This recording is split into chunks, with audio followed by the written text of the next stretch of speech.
All right, hello, wine-drinking people. An awful lot of champagne went down here last night. It is Saturday, the 17th of November, winding up this month here. We've just got a few tastings left. You know, things just get crazy here in the store, but the year would not be complete without one of our annual events, our Vintage Madeira tasting. And Madeira is an island off the coast of North Africa, and its history has a special place with America. Actually, when Betsy Ross was knitting our first flag, she was nipping on a little bit of Madeira.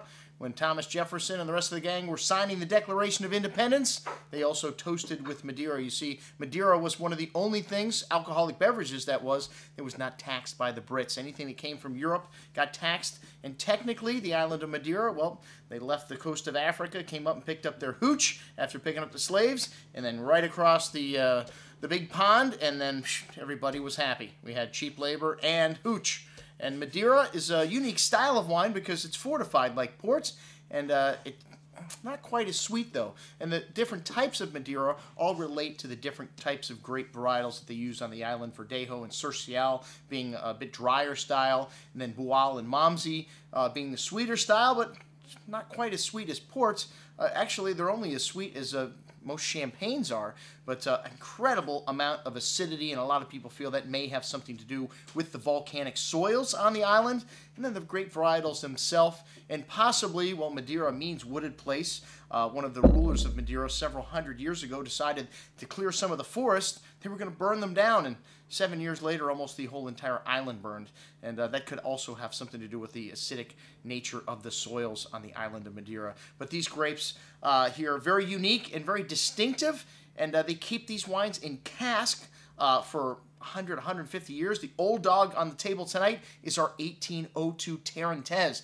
Tarentaise is one of the rarest types of Madeiras. For some years, they thought it might have been extinct.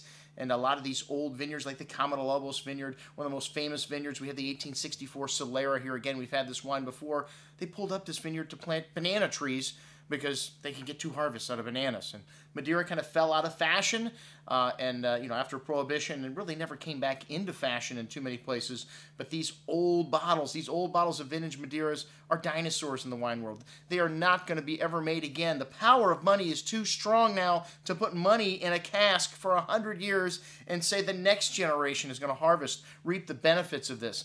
And really, it's tough to get the money for these old dogs. We only charge $395 for this tasting, and some of you may fall out of your chair and say, $395 for tasting? But look, we're trying a wine that was made when Thomas Jefferson was president of this country, the 1802. Not a single person is alive that made this wine, but that there was many people that took care of it along the way, so you, our wine-drinking people, can enjoy it on this evening on November 30th. And we only get 10 people to come to this tasting a year because Madeira does a specific taste, like its sweet wines, and then very high in acid, the reasons why the wines age well, but also the reason why they pair so greatly with food. And this sweet onion-crusted snapper with Madeira sauce should be fantastic, as well as the chocolate-dusted oxtail. Oh, sounds incredible. Well, check it out. All the Madeira that we have that's going down on November 30th, along with everything that we've got here in the store. I'm your host, Andrew Lamposoni, signing off for the Wine Watch, saying remember, always drink the